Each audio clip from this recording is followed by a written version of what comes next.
So hi, Vlad Mihalcha. Mihalcha is pronounced right. It's perfectly pronounced. Yeah, I'm almost a Romanian because what I also know is Bofta Buna. Bofta Buna, right? Poftă. Pofta. Poftă bună. Pofta Buna. Poftă bună. Und Bon appetit. Buena dimineața. Bună dimineața. Bună dimineața. Bună dimineața. Bună dimineața. This is what I learned. You're very good. Yes, of course. I was several times in Cluj, actually, a few times in Bucharest, and one time in Brașov. So this is my Romanian background. And what I noticed, I don't know whether it is common, but the Romanian developers I interacted with, everyone had good sense of humor. Is it?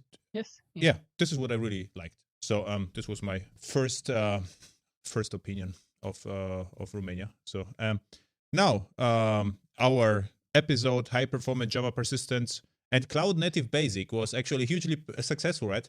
So I got so many requests. What's about Cloud Native QBasic? And I say, hey, listen to the episode. And people were really disturbed. But yeah, we actually mentioned for fun Cloud Native Basic, and this is why I picked that to the title. And was nice, right? Yeah, it went really well. Yeah. And what I also did some research on the HC computer. So it really existed. And this was an interesting background. So interesting stories. So probably it's similar to the one you had. Yeah, it is really. And what I would like to do today is to move from the database up to Hibernate, right? This is the idea. Great. So in database, so the data is stored, of course, somehow. So it doesn't matter because otherwise it will take longer than 1 hour. But the fact is, some data is stored in memory and some data is stored on disks. And depending whether it is a hard disk or SSD, there are different problems and different strategy to store the data. But what the database also understands are transactions, which basically imagine a buffer, right? So if we write data to nowhere and then we say commit, then the data is remembered. Otherwise, it's getting forgotten. So more or less something like this. And now in Java, we have to access the database. And we usually are doing this via the JDBC. And they are, I think, 4 driver levels. And the number 1 is, I think, native, right? The number 4 is the thin driver. This was the puristic, which was hyped 20 years ago. Then the more curious one is the middleware driver. I think it's level 3. Yeah. Because this was like, I never saw this actually in action. I remember one database, I think it was Cloudscape, who do this. And this is like driver with 2 APIs, right? The one would be, let's say, I don't know, back then was RMI or Corba, and otherwise interacted with a database. And the level 2 driver was, forgot what. What was the level 2? It was, I don't remember the numbers, but one of them, as I remember them, one of them was based on ODBC. So it was just a wrapper on top of ODBC. Then you had the one that you mentioned, which was somehow like a middleware. It was some kind of a driver which was supposed to work in the Java EE application server. And then again, you also have the native ones. And nowadays, like the latest drivers are just written in Java. Yeah. So it's just an implementation of the communication protocol. Yeah, exactly. I was actually wrong. The first one is JDBC-ODBC bridge. This is what you mentioned. Yes. It's almost disappeared, right? So back then... Yes, it was in the 1996 when ODBC was popular back then. Yeah, and I remember then there was something with Wind database from Microsoft where you can connect via this. Then the second level 2 was the native driver, which means it was Oracle famous for that. So you could just OCI. Yeah, like the Oracle OCI. Yes. So you had a wrapper on top of OCI, and you called native functions via GNI, for instance, right? Yes. Yeah. Yes, exactly. Something and the problem was, of course, it was not portable because it is, of course, operating system dependent. And back then, it was. In one point of time, or at the beginning, it was faster than the pure Java. At least it was Yes, and there were some features available. As I remember, right? Real applications cluster from Oracle were only available back then via the level 2 driver. And level 3 is the strange one, middleware driver, which don't exist anymore, right? I'm not sure. I've never seen it. Yeah. I've never ever seen it. So it's just a theoretical exercise for me. I don't know. Cloudscape database, which I think Derby. The Derby, I think should be still available.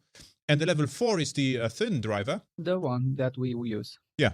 Do you still see the native driver somewhere? I don't see it, but what I know is that the Oracle OCI driver has some capabilities which are not available in the JDBC, especially related to resiliency and some stuff like fault tolerance. Yeah. And some people prefer it for that, for some specific applications. But if you're a Java developer, most of the time you are going to use the JDBC driver, unless there is some very, very specific scenario. Level 4 pure Java driver. Yes, the level 4. That's what nowadays it's the standard. That's the standard. Yeah, then are the drivers, but at the end of the day, it's just configuration. So driver is just a string.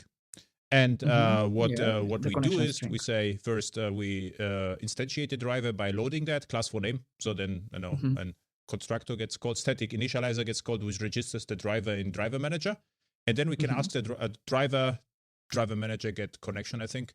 And then the first part of the string is the name of the driver. So you can have a couple of drivers, but the one is picked up which listens to the first part. And then you're passing usually, the host name and port.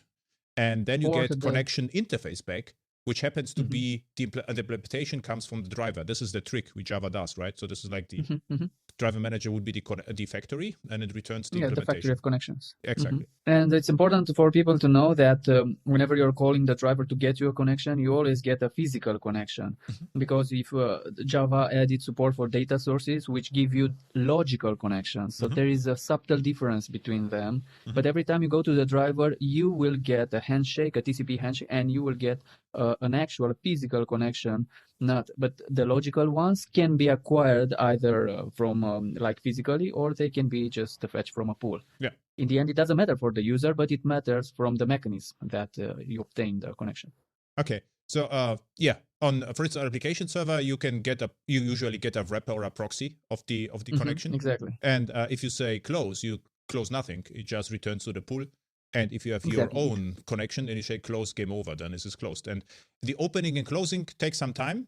So therefore, at the beginning of Java, people invented connection pooling, to save the time. So you can just run on open TCP connections, which is faster, right? Yes, and they kept on inventing them because Hikari came out only over the past 7 years, and nowadays it became a standard. So it didn't stop. It's not like the problem was solved and forgotten.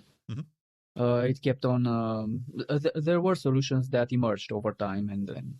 You also created a connection pool, right? No. I actually created only a wrapper for the pools in order to provide monitoring and some fault tolerance capabilities we required to have in a project that we were developing at the time. And it was a funny story because I asked the project manager, would you like to invest in building this tool that will help us? Oh, no, we don't have time. We don't have the budget to invest. And I did it over the weekend. And on Monday, I asked him, but if we have it, can we use it? Of course. This is a sad story, not funny, It's now when you look back, it's funny. Yeah, exactly. The shift of opinion. Yeah. I thought that your connection pool is a complete pool, not just a decorator. No, it's just a wrapper. But you could write complete pool, right? It's not that hard. I could actually. Yeah, the problem is applications of integration. Applications, data sources. It's not very, let's say that it takes a lot of time to write one which is high performance and covers all the issues. It will take a lot of time, and at the time there were already very good solutions, and I didn't felt like there is any reason to start writing my own, because Hikari, C3PO, and Tomcat CP and DBCP2 are very good solutions. So I don't know why coming with another one would justify, and open source is not. Yeah, you're right. Yeah, true. But do you know? You remember about something? P6 Spy? Yes, it's actually it's still available, and you have to look it up. It's still a solution but people use it for logging. Exactly. So in task forces, we use P6 Spy as a middleware driver that is still a thing. I thought it died. It's still no, it's actually very old. It's very, very old. It's from the J2EE time. Yeah. But it's still available, and I think that it's still the reasonable solution if you're using application servers, even nowadays. Because, for instance, if you're using Spring, you can just wrap the entire data source and switch the data source with your own proxy. But in Java EE or Jakarta EE, you cannot do that because the data source is managed by the application server. That's the whole point. They need to not only that they need to manage, they need to integrate it with their JT transaction manager. So you cannot just swap that with your own implementation. So P6Py had a clever idea. So they wrapped the driver. So instead of using the regular connection string, you use their own connection strings and they wrap the drivers, which is clever. And I think that is still the most reasonable solution for Jakarta E. Yeah, I use it a lot in task forces to see, why it doesn't work. And I remember a very ancient website. Now they are even on GitHub, which is nice. Yes. Nowadays, even the old projects have responsive APIs, responsive websites. Yeah, if it's a responsive website, it didn't die. Yeah, exactly. And another thing, what I also did sometimes, remember something different, I had to wrap the JDBC drivers as well by myself. And the reason was, for some banks and insurance companies, they wanted to have the actual user in the database. And what we had to do is, to store the user in thread local and then pick the user and tell the database, this is the actual user, because it's not, the resource user which manages the pool rather than the principal. And they had, proprietary APIs available on DB2 and Oracle. It's like switch user or switch connection, something like that. So I could say, hey, Oracle, I'm actually the user Adam, and Oracle stored the information somewhere. And this was important for audit or tracing things.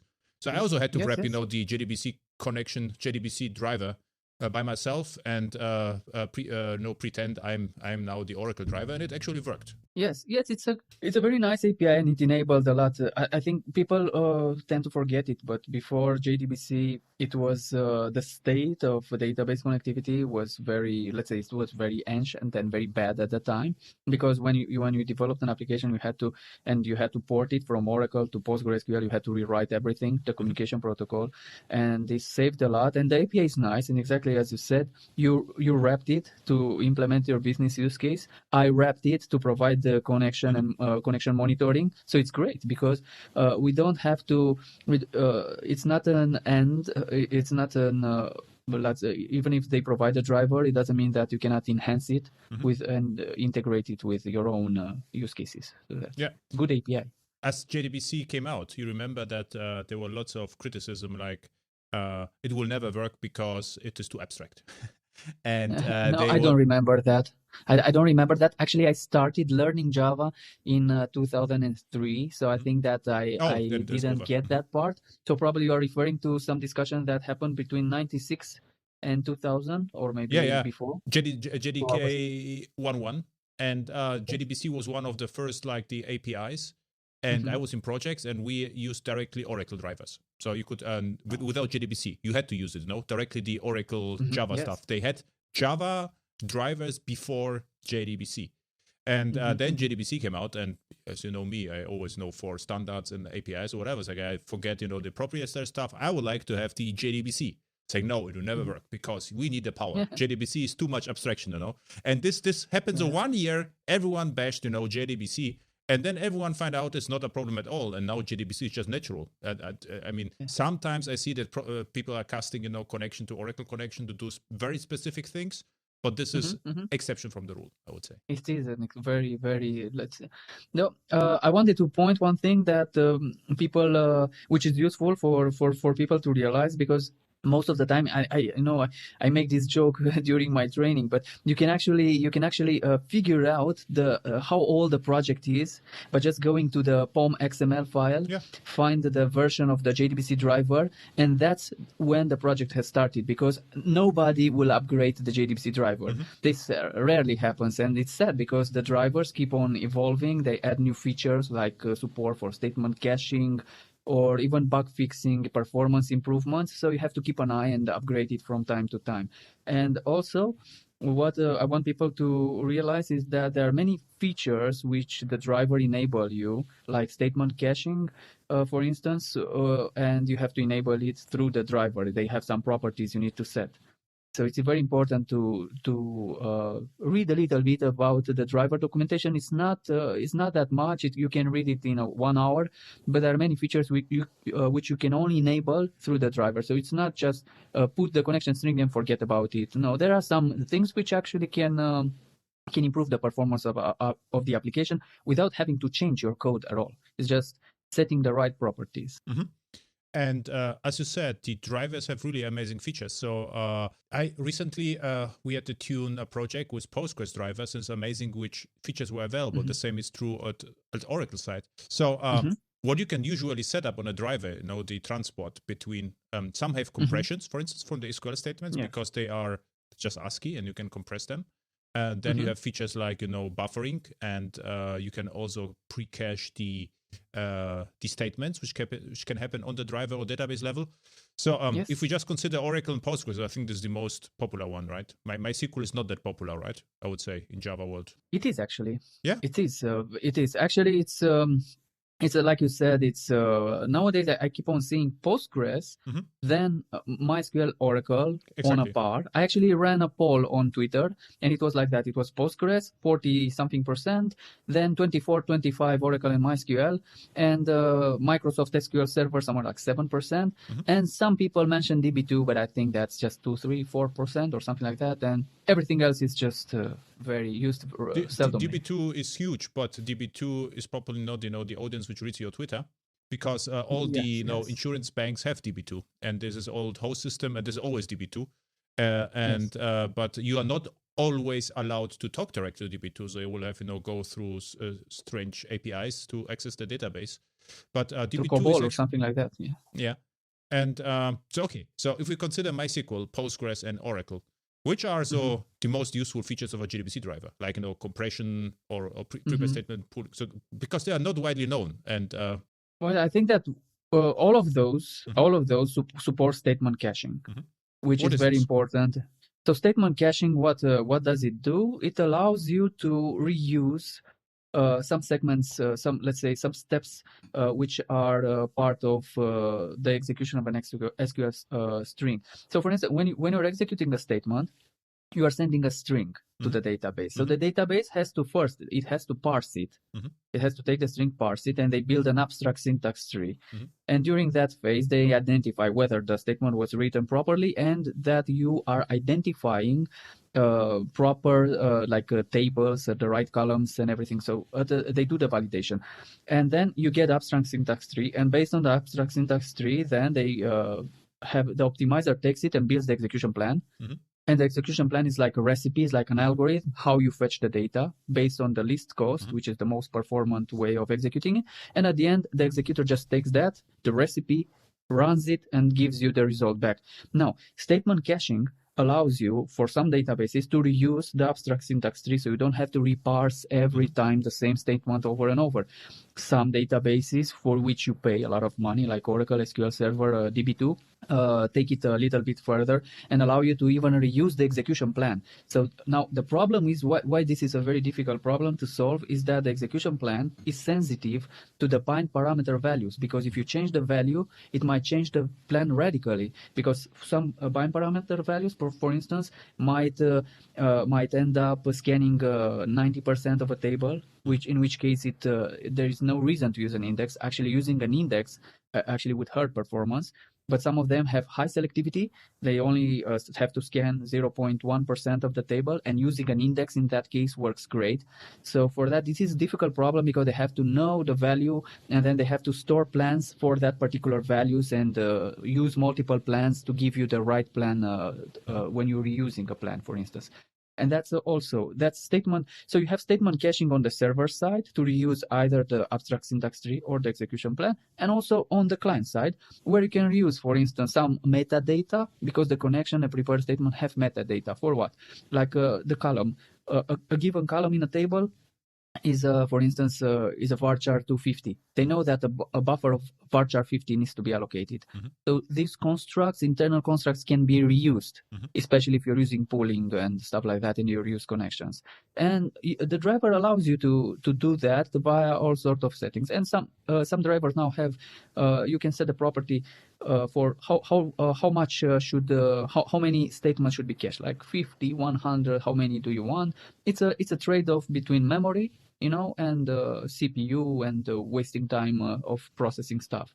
But nowadays, I don't think that memory is an issue, because most servers have quite a lot of memory, and just if you configure the statement cache to, even if it takes 5 or 10 megabytes, I don't think that's going to be a problem when you have 32, 64 gigabytes of. And the statement is the prepared statement is represented on the Java side as a prepared statement. You would usually do something like connection prepared statement. Exactly. Theoretically, it's theoretically, because in reality, it's not always like that. So even if you create a prepared statement, even if you get a prepared statement implementation, it's not the theoretical one where when you're preparing, the database builds the abstract syntax tree and gives you a handle, and when you bind the values for the parameters and execute it, you send the handle and execute it then and build the execution plan. Theoretically, that's how it should work.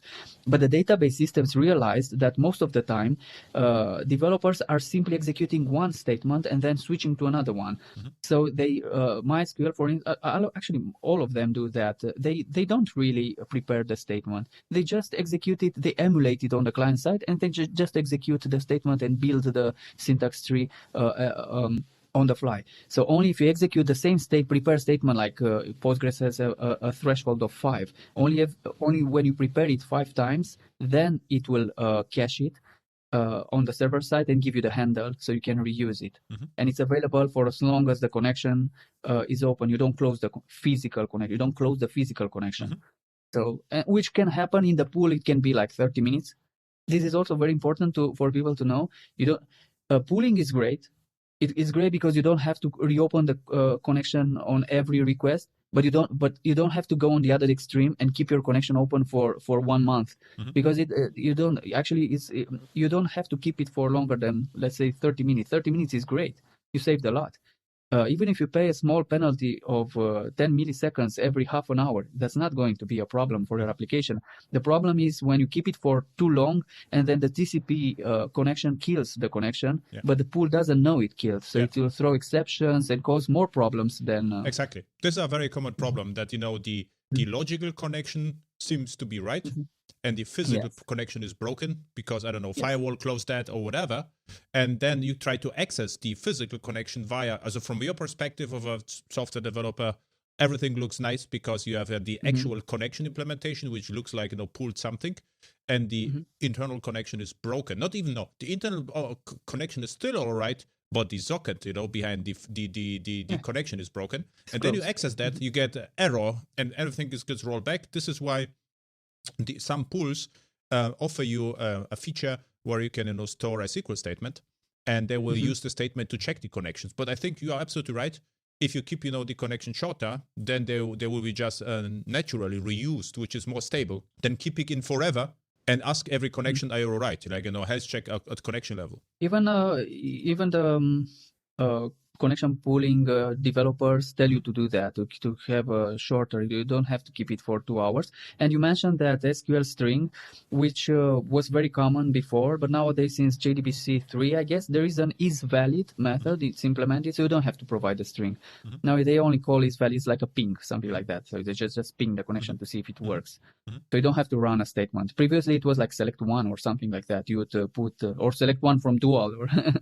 But nowadays, you don't have to send a statement. You can just call isValid. But sometimes you can provide a statement which is specific to your needs. You go to your own table and select something, is also possible. So it's one of the setting of the connection pools.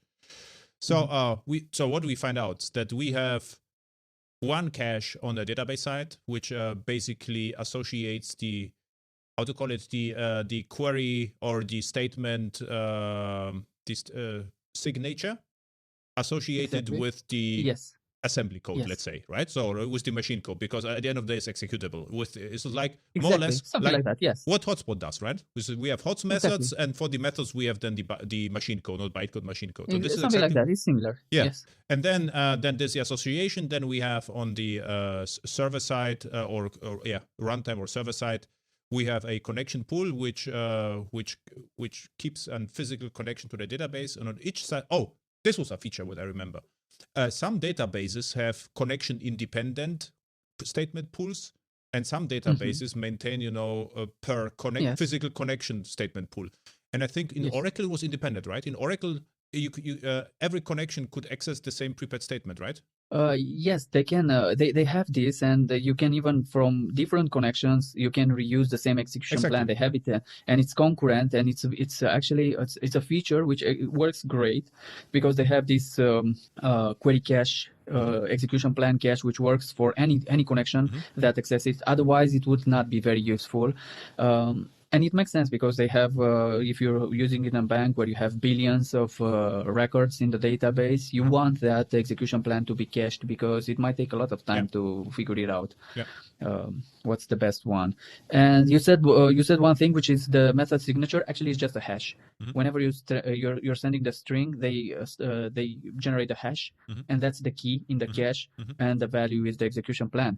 And for this, you have to pay attention. Even if you add an extra white space character, it will generate a new hash, and you cannot reuse the plan. So you have to be consistent when you generate the statements. Data access framework like Hibernate or other data access framework can give you this consistency because it generates the statements for you. But if you're doing it yourself and you generate and you build the same query sometimes with an alias, sometimes with a different column alias, then it will not benefit from this. So you have to pay attention. That's very important, and few people actually think it through or think about it whenever they write a query. Yeah. And on the driver side, we also have a pool, but this is a pool per connection, right? So we have for every connection a set of statements. Exactly. So which they cache the metadata for it. Exactly. So if we get 10 connections with 10 statement cache, we get 100 cache slots. Probably something like that. Yeah. But it will not take a lot of space. It's just on the client side, and it shouldn't take a lot of space. Yeah, you can always monitor it to see how much time it takes using also with your feature pool, right? So I think your decorator also monitors that. My one doesn't have support for that, but you can use something like just in Java like Visual VM. How is it called? JVisual VM. Yes, exactly, Visual JVM, and then you see how much memory is taken by every part of your system, so then you can use that. Or maybe you have your own, I don't know, you're using some professional application monitoring system, using agents and stuff like that, which monitors everything that happens, and then you will know how much time it takes. But most of the time, I don't think that's going to be a problem. The memory consumed, unless you set it to store 200,000 statements there, I don't think it's going to be a problem. And what else feature do we get? Like compression. Is it worth using? I don't know. I haven't seen it. I haven't seen people. You mean like using something like zipping the strings that are sent in order to Did you try to know the SQL statement and also compression from the result set? And I also ask myself whether it is good or bad, but I'm not sure if I've seen it or people. I personally didn't use it, and I haven't seen people writing articles about it. So I don't think it's a feature that's very common. I cannot say whether it's not. Probably it's very useful in certain situations where you're sending a lot of data, but you have to balance. It's a trade-off between the CPU you are spending to compress it and to decompress it, and the networking advantage you get from transferring fewer bytes over the network. So it's a trade-off between it. So you have to. I think that it's worth if you're analyzing and monitoring the network traffic to see after you implement it how much you gain from it. Probably it makes sense if the network becomes the bottleneck. Otherwise, if you still have a lot of bandwidth and you can transfer data fast enough, probably that's not going to be an issue. I haven't seen it because, in my opinion, I think it's much more valuable for people to select only the right data that they need. Most of the time, performance problems come because people select way more data than they need. But if you're using pagination and you only select just as much data as you require to, let's say, implement your feature for whatever you are displaying on the screen, then I don't think that you really need compression. If you only select like 100 records, I don't think that compression will be justifiable. People probably need to enable it because they want to get 100 million records from the database just in order to process them in Java, because it's much more, it's not efficient, but it's much more developer friendly for them because they can use whatever tool they have in Java. When in reality, it would be better to just process it on the database and just get the result from it. Especially if you're using a high performance database like Oracle, SQL Server, DB2, which for those databases is not a problem to just process 100 million records. They were built to process way more than that. What other features you like? So we had already know the prepared statement. SSL encryption sometimes. SSL, important. That's important. That's very important. And I think that one which is very important is fault tolerance. Fault tolerance as well, and also the transaction routing. That's very important. Why? Because you have a primary node which can process read-write transactions, and then you have replica nodes which are read-only if you're using replication. Nowadays, it was used to be called master-slave, but it's not a proper name. So it's the primary follower database or primary replica database system. Leader-follower, exactly. Leader-follower data. And nowadays, I noticed that people are calling it primary and replica or primary or follower or something like that, or leader, exactly like you said. So you have one node accepts all read-write transactions, and it eventually it will write all the changes to the redo log, and the redo log is then replicated on other follower databases.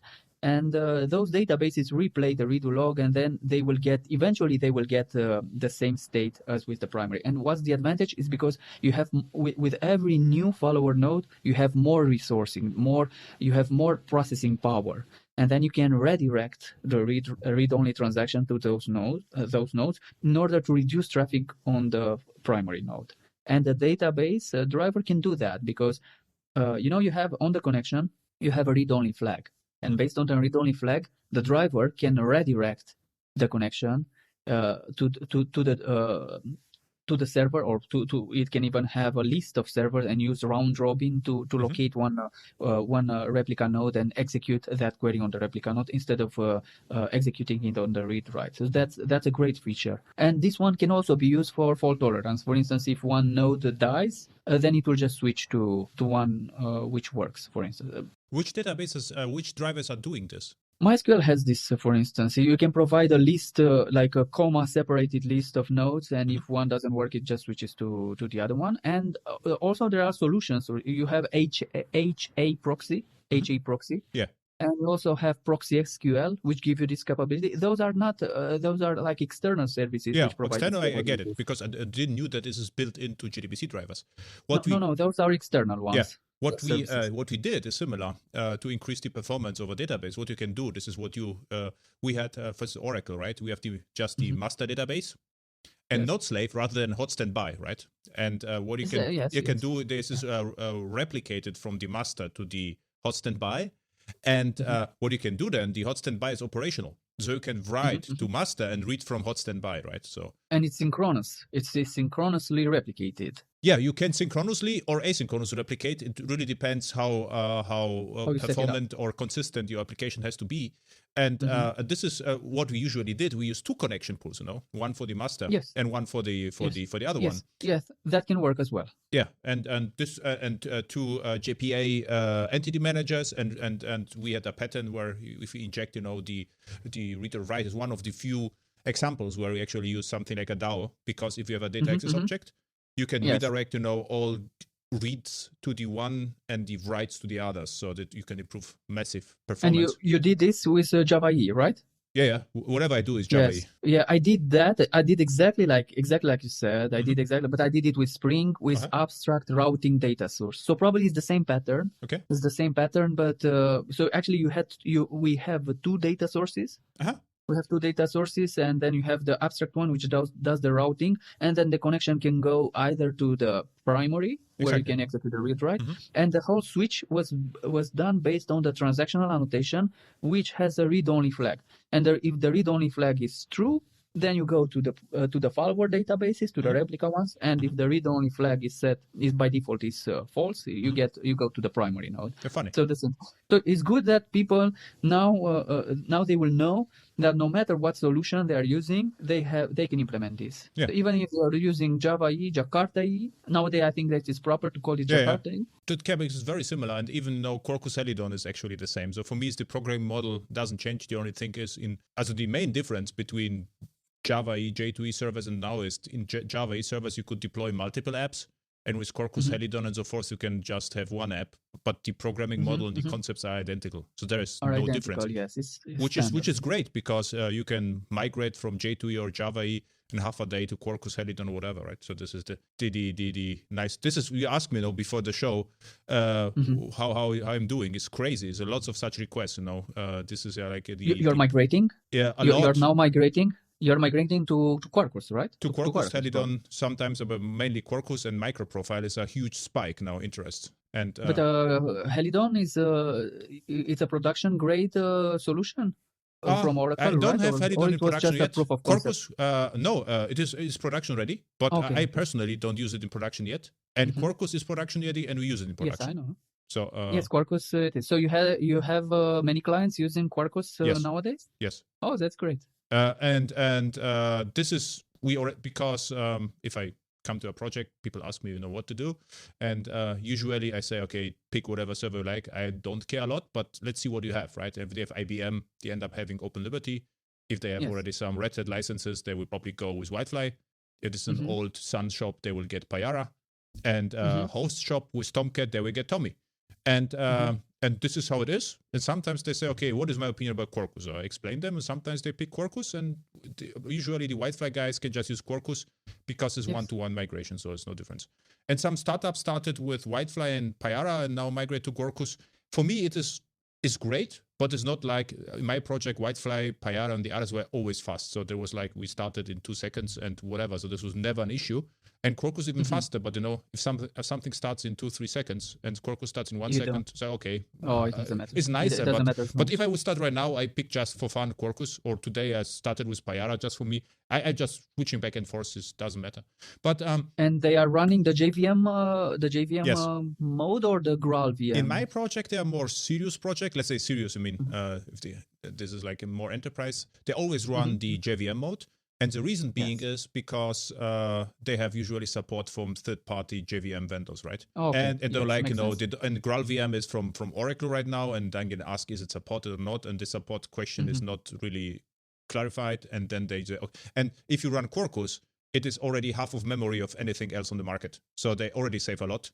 And then doesn't matter whether we save a further 80%, who cares then? Yeah, exactly. And all the monitoring and all the stuff we talk about, it works. And for instance, right, DB2, in one project with Ancient DB2 host driver, it is a Quarkus project right now. And we didn't even try to translate to Graal VM because I don't think the Ancient DB2 host driver will run on Graal VM.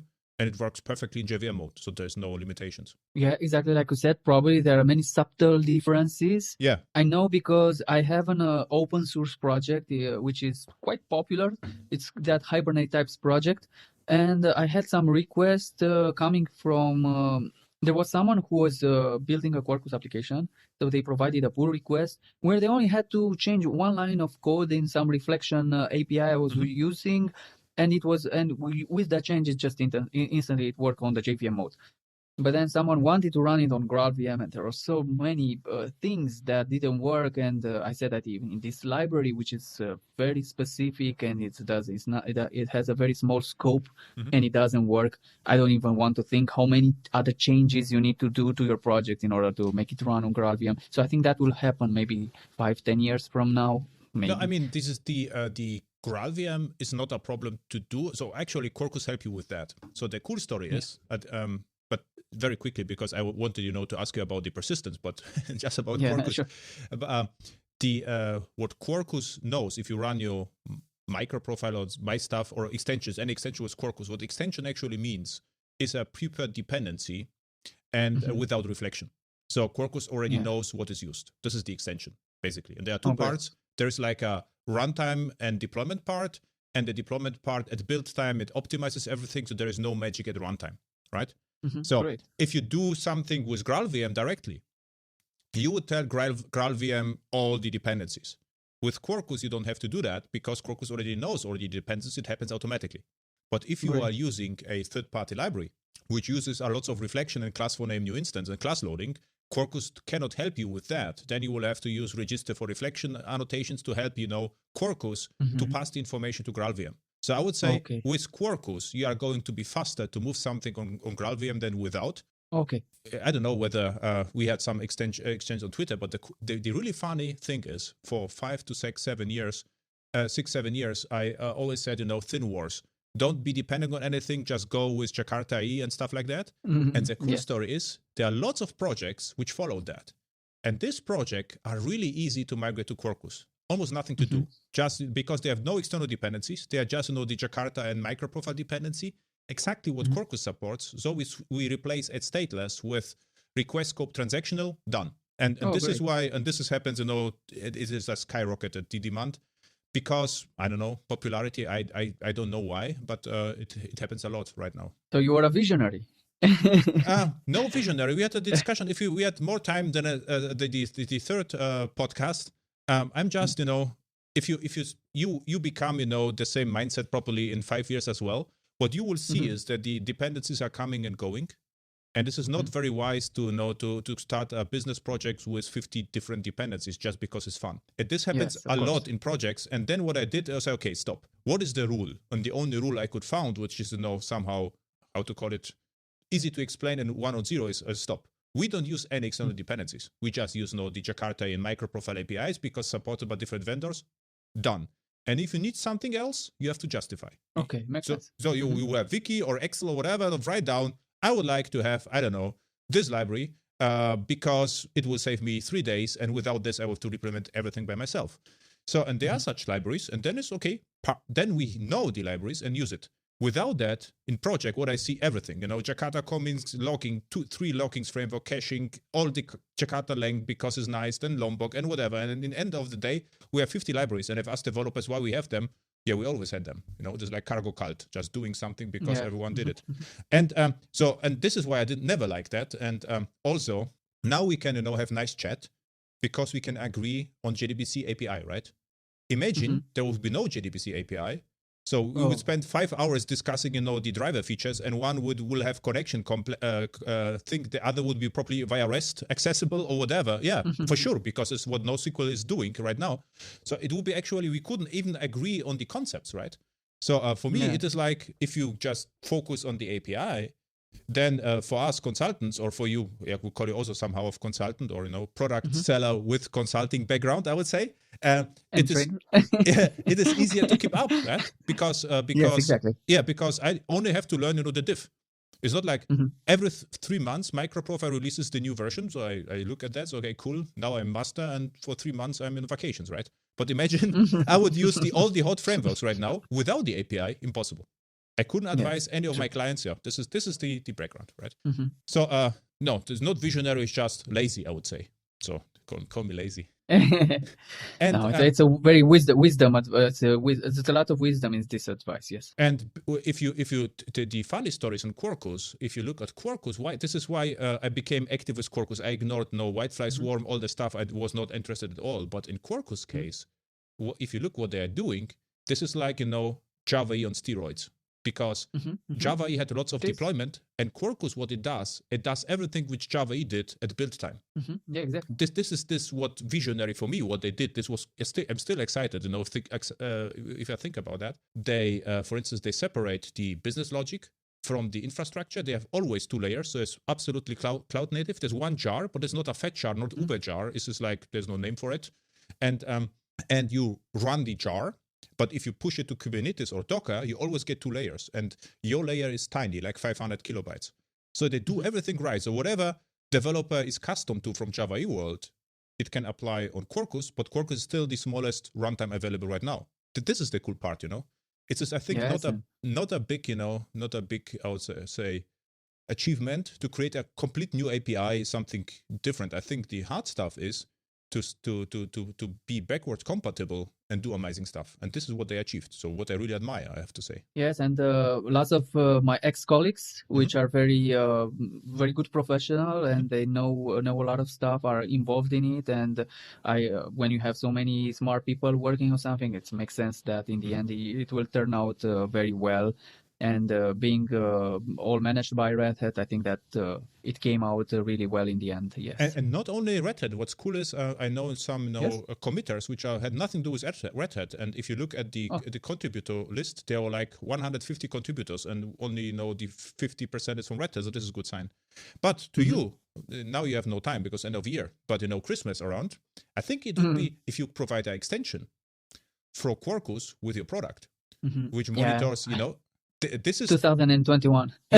No kidding, because Quarkus is fresh and popular, and Red Hat will promote you, so it will be actually a great new idea to do something like this. And it's not a lot of work if you know what they are doing, right? Because you can the extensions are open source, you can look at one and just put your product inside. I wanted to be lazy, as you said, and to have someone do it for me. It's an open source project. I am not on this stage. You are faster. Your evolution is faster than mine. I have no one. I enjoy doing my stuff, right? But you're more a businessman. I recognized the last time. The products, and I'm just no hacker. Cool. We end up being at the JDBC prepared statement level. So what I would like to mention right now, I think we don't manage to do it right now because I would started with ORM mapping. So if you like, we can do it next time. Yes, we can. Yes, we still have some time to discuss about. This is a very large, like you said, this is a very large subject topic. So we will. It will take more meetings to discuss about it. But yes, we can still. We can do transactions. Yes, we can talk. Yes, transactions because fit nicely. So. Yes, do you still see projects with auto commit mode on? I hope I will not see many projects doing that. Them? No. People. What I noticed that people sometimes ask it over Stack Overflow, and they assume that if they do auto commit for read-only, it will be better. It's not, and I hope they don't do that. Even if you're executing 3 queries, it doesn't make sense to open 3 connections from the pool for every query. It still makes sense to reuse the same connection from the beginning to the end and execute those statements in the scope of the same connection. So I hope that I'm not going to see it, and I don't think that it's so popular because nowadays people use some data access framework which is above JDBC, so they don't get this capability it's disabled by the framework. So I hope that's not an issue anymore. So before as I started with JDBC, auto commit mode was hugely popular, and this was like in tutorials every Sunday. This is nice and easy. And how auto commit, so you have to set auto commit on, I think, true, right? This is set auto commit true on the connection level, I think. It's true by default, so you have to set it to false. Okay, this is what explicitly. I did. Okay, you have to set it to false, and only when you set it to false, then the transaction boundary starts at that point. And every time you're calling commit or rollback, you commit and rollback, and you automatically start a new one. Transaction. But the commit is off by default, right? The auto commit, the auto commit is enabled by default. Oh. So you have to call. Yes, it's enabled by default. It works like as if you are developing a MySQL browser or a PG-admin application. This is what I know. So on every statement, it commits the transaction, begins a new one. But what I thought is that this is disabled by default. But no, it's enabled by default and frameworks, but you can disable it by default on a connection pool level. So you can configure the connection pool to disable the auto commit mode for every. So every time you get a connection, it's automatically set to auto commit false. Exactly. But because the connection pool did that, because you told it to do that. Okay. And then on application service, my world, microprofile, Jakarta, Java, J2E, whatever, how it's called, that it never changed the concept. You usually say, either you can say begin, no one does that, but you can say begin and then explicitly commit. What happens behind the scenes is there's a concept called JTA, Java Transaction API, and it tells the server transaction starts, and now dependent on the setting, either it gets automatically propagated to the physical, logical physical connection and database, or not. It really depends how you set the thing up.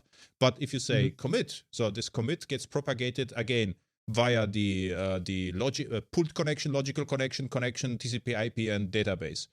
And what this begin and commit actually means is highly dependent on the isolation levels. Yes, and it also depends on. Now, question to you: you know where they are defined, the isolation levels? You will know it immediately.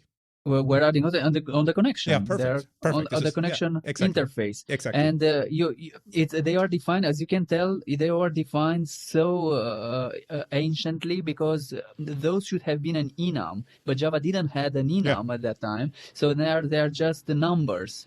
So they are just numbers. And what's interesting is some database drivers provide the new isolation level. So they use new numbers, like SQL Server has one snapshot isolation, and it uses 1,000 for the number, so that they don't have a conflict with some other. So something like that. So yes, they are defined the connection interface. It's the connection interface in Java, and it has it's a read committed repeatable read, but it has something in it's transaction read committed or something like that. The string. Let's it's not just read committed. It has something a prefix. Wait a second, I can look it up. This is the SQL JDBC Java doc. Yes. And you will find it out. I think it's transaction. Yes, it's transaction read transaction committed. None is the first one. Yes. Then transaction read committed. Yes, it has a prefix. Then transaction read uncommitted, transaction repeatable reads, and transaction serializable. So the interesting part is if you would use transaction none, means we get probably an error, because it means it is. I don't think it's not supported. It's not, and it doesn't make sense, because databases were designed to work in an isolation. Well, it's not nice you saying this. What you see a defect in projects, they have, let's say, master data, and they just reading, and they try to disable the transactions. But if you disable everywhere the transactions, the database will still start mini transaction for every statement, and this can take time. It's auto commit mode. Yeah. Because people don't realize that databases cannot work in non-transactional way. Yeah. The database was designed to work in a transaction. Yeah. It's just the scope that you are configuring. Exactly. Either you are increasing the scope to execute more statements in a transaction. Otherwise, the scope is reduced to the statement itself. But it's impossible to, because the database has to provide some guarantees. It's not let's say a best effort product. No, it has to work, and it has to be reliable. So that way, transactional are not, you cannot disable them, because it makes no sense. Yeah, because our context of the entire discussion are ACID databases. So this what will imply. This is ACID is like it's not basic availability, soft state, eventual consistency. This is ACID, this is atomicity, consistency, isolation, and durability. And all the database we talk about, they are advertised with the high consistency. So this is the deal, right? So you cannot, you won't bait Oracle and say, maybe the data is there. If you buy Oracle, you probably rely that commit is commit, and not like maybe, right? And what's even more interesting is that they started like that in the 70s and 80s. They started like ACID was the norm.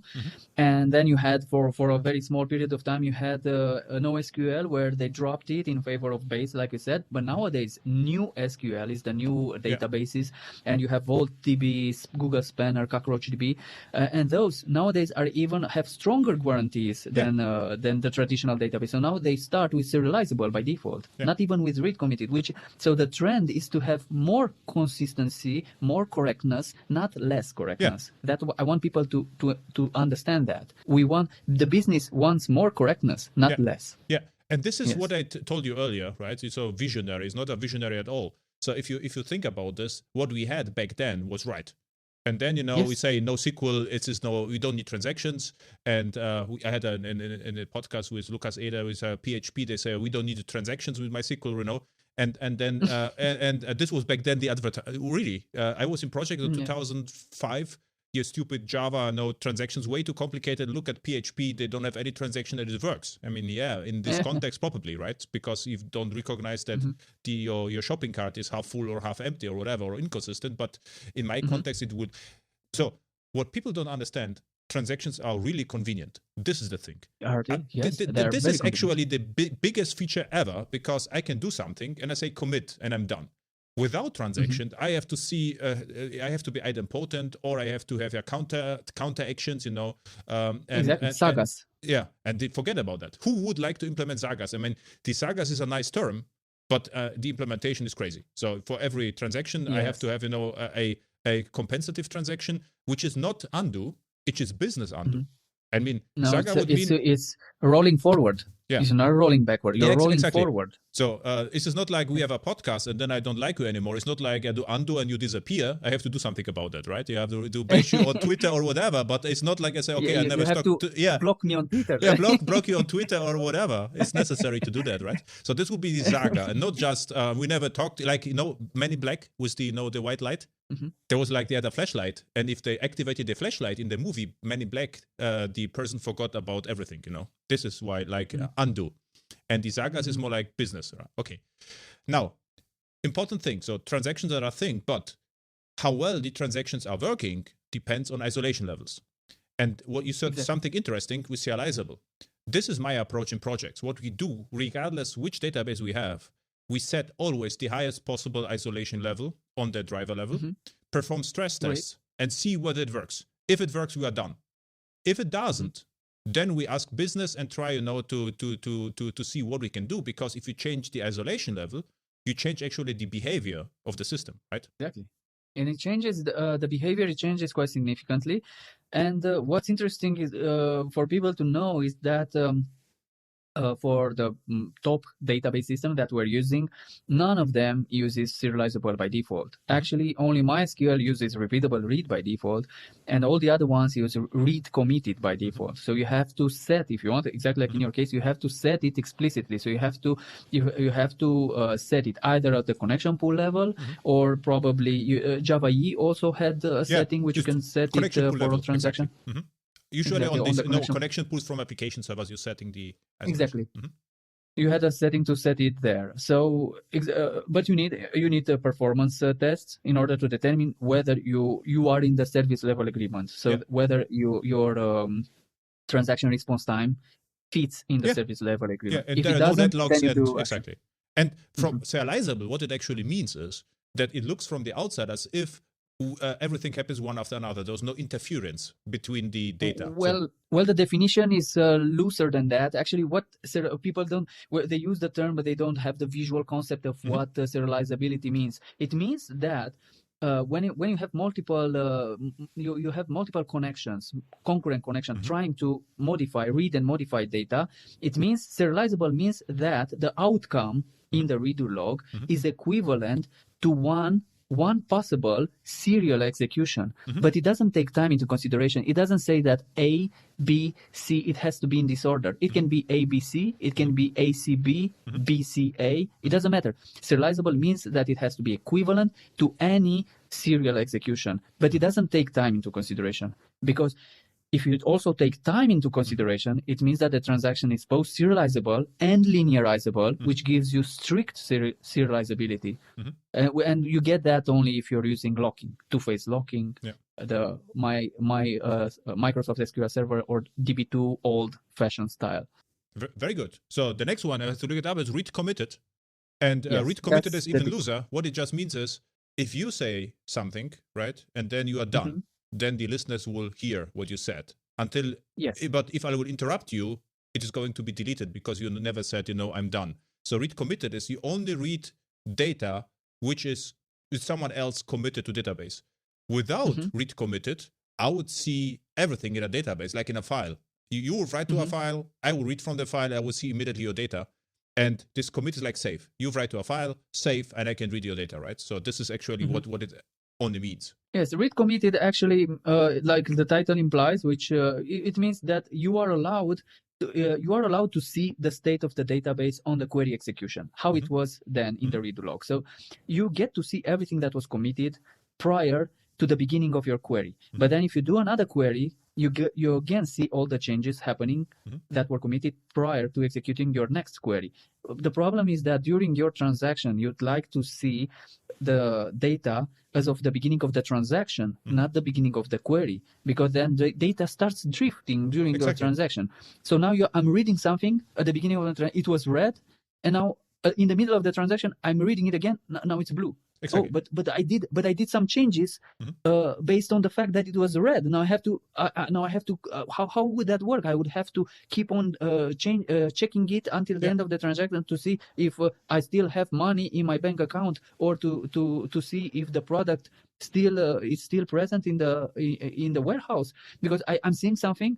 Oh, I can order it. You see, it's still in the report. I'm making an order, and when it comes back, I will see that, but we couldn't give you a MacBook Pro. We only gave you a MacBook Air. Yeah. So I think it's fine for you. So you are not going to be. I was in a task force with that, and my client this was several years ago, told me, okay, once every month or 3 months, I forgot about that, our data get inconsistent, and the interesting part was there was a batch job which ordered things like MacBooks Pros, but it's not MacBooks Pro, and they were actually in one transaction, they read the configuration and they changed that, right? One transaction, begin, commit, reading, changing, and this reading, some smart ass developer, I would say, deactivated the transactions, and so it means you can read, and the database could change in meantime. So you read, the configuration.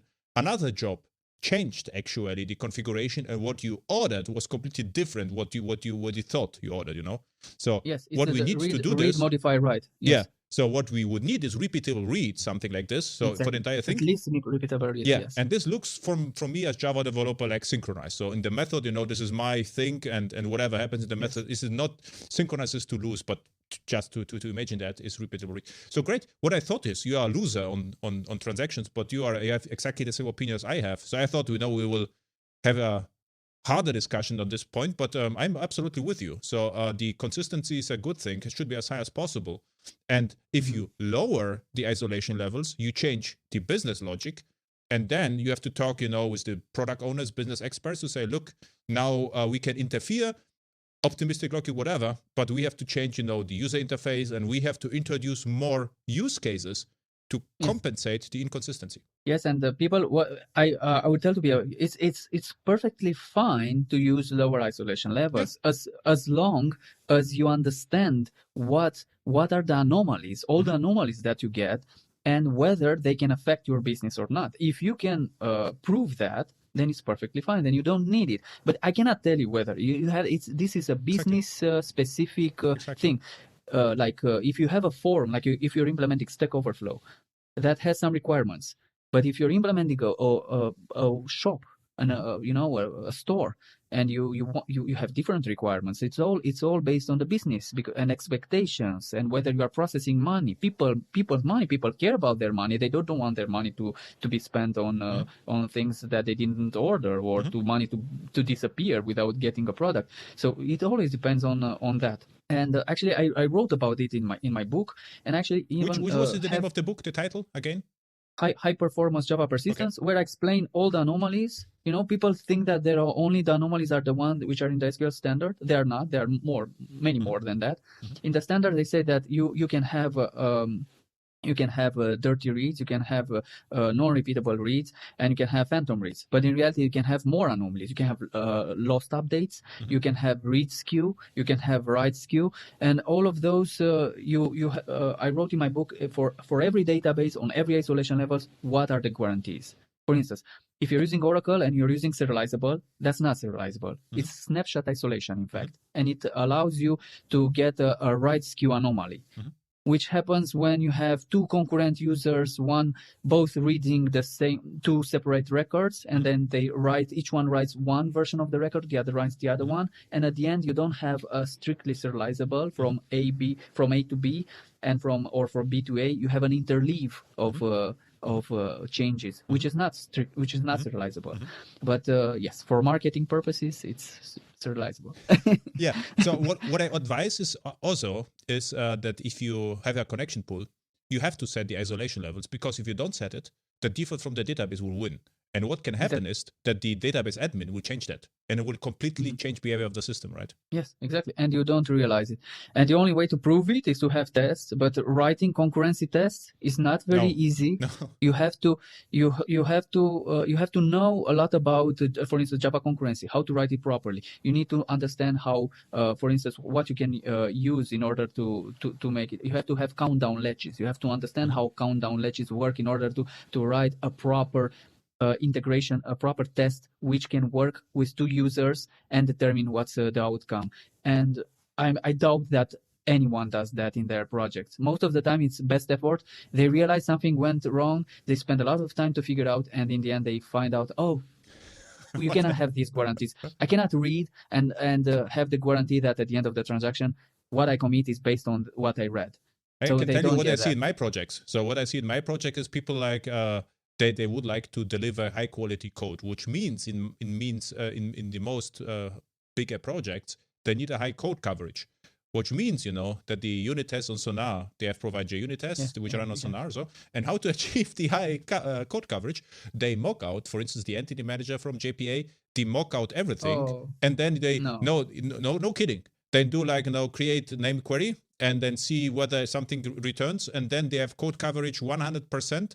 And the database, which not even hit once. So, but you don't need mocks for entity manager. You need integration tests. Don't tell me this. This is very good that you are telling this. What I'm usually talking about is integration tests. So we actually use this persistence create entity manager, and we use live database, and you can just go in your integration test through whatever you like. You don't even to start the server. It is outside, and but this usually doesn't create the stats for the Sonar. And they need the 80 or 100% code coverage. So this is funny story, or funny or sad story. For me, funny is sad. It is a reality. It's a reality. Yeah, it's just reality. So listen, we should pick on the anomalies and then go up to Hibernate, and then little JPA, and then I will try to explain you why I really like application servers. And one of the reasons is the transaction stuff, right? Because in my projects, if I do perform code review, and I see transaction in the code base, I know it is usually a defect, because what happens is just a cliffhanger. So in application service, Java, Jakarta, Quarkus, everything the same. So we have the entry point is like the thread, and what happens in my projects, we start the JTA transaction on that level, and it gets propagated down. It means from the use case perspective, it's always correct. There are always exceptions from the rule, but with that you're done.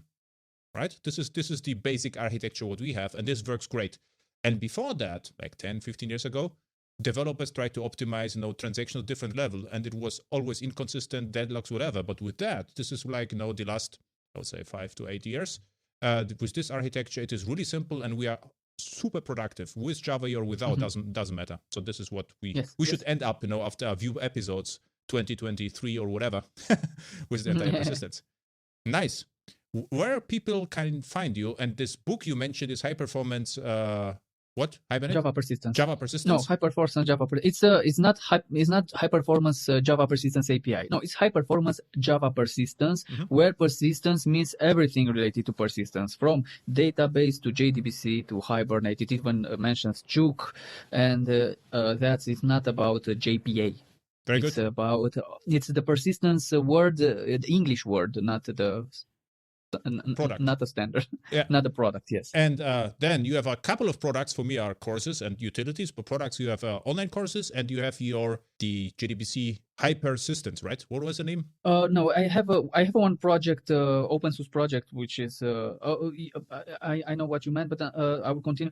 I have one open source project, the FlexiPool, which is to monitor the drivers. Another one, which is Hibernate types, which are some extras to Hibernate, and the one probably that you call it's high persistence optimizer. That's what it scans your usage of JP and Hibernate and tells you what you need to change in order to get better performance. Exactly. Because configurations, mappings, usage, queries, how you use the session. I think it provides a lot of value, and it can save a lot of time and money for people if they use it. But that's for the people to decide whether it. But what the product probably will do is, if you don't set the transactions properly, it will probably say, look, we are running an auto commit mode or whatever, right? So we'll Yet I think I think it already checked. I'm not sure. I'll have to. This is a very good. I'm not sure if I add it to the to-do list, but it should also Yeah, check you that see. as well. But nowadays, if you're using Hibernate, it doesn't allow you to use because whenever you're executing something and if you don't have transaction, it will complain. Actually, Hibernate disables auto commit for you anyway. Yeah, this is why I thought, because it was always disabled in my projects. I think the last I enabled that was probably 2000. Since then, I always used JDBC and I assumed it is transactional, so I didn't even knew that it's enabled by default auto commit mode. So this was new for me. No, if you take a look on that same method, so if you have set auto commit, and you will see there in this connection that it says the connection auto commit in the given state, and it's auto commit true to enable, false to disable. Let's see. I'm also default. here now at Java doc. Yes. But, in the Java doc.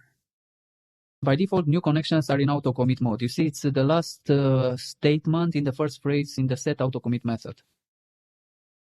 Just is the first phrase. Look at the end. By default, new connections are auto commit mode. Great. I learned something. Yes. Perfect. Now I learned a lot, but this is this I was convinced is the other way around, but it's great. Perfect. Yeah, it would have been better, but I don't know. I think the reason why they used it was for probably for examples, or I'm not sure. It looks like that would make sense if you have a REPL or something like that, or REPL or something where you want to from the command line to generate something. Don't forget that this is older than everything. This is like at the beginning with applets or something like this makes sense. Not everyone knew about transactions. So this is historic reasons. So JDBC is one of the oldest. 96 or something like that, 97, exactly. I'm not sure. Yeah, this was JDK 1.1. It came out with JDK 1.1 and it was used in the projects. And back then, autocommit was normal. Oh, I can tell you. So everyone used autocommit. If you look at the old, articles, autocommit was actually used. It was, and in the first, my projects, I had to fight against that because there's some Oracle experience. I knew that it's not right. But back then, you had no chance. So autocommit is nicer and you don't need transactions and stuff like that. So this was the argumentation back then. And the same argumentation happens exactly 10 years later if PHP came out. We don't need transactions, stupid Java. And then I would say 10 years later with NoSQL, 2016. So NoSQL, we don't need transactions and so forth. And then even Google recognized that they need transactions. So they created Spanner. You mentioned CockroachDB, which is like an open source version of Spanner. And exactly. and then now we are back to 1996. So we need transactions, and transactions are great. So thank you. I wish you Merry Christmas. Like Thank you. And I would like to invite you back in 2021 to talk about anomalies and persistence mapping, whatever was persistence, because this is actually, I remember the old times. It's a nice chat. Yes, and this is a very big topic, and probably, as you realized, it takes multiple iterations to cover it. Every time we finish it, we realize that we left a lot of things that we wanted to discuss in the beginning. And yes, looking forward to the new podcast in 2021. We can arrange it. Until then, both you and I are going to be very busy finishing the projects, finishing the projects that we started. What is where do people can find you on the internet, Twitter and website? Well, they can find me on Twitter. I'm very active there. They can find me on LinkedIn. I even have Facebook, but that's not very popular. Don't mention that. Okay. Okay. And basically that's where, or on my blog, I have comments on my blog. What is the name of the blog? The name of the blog is myname.com. So it's vladmihalja.com. Perfect. Thank you. Thank you very much.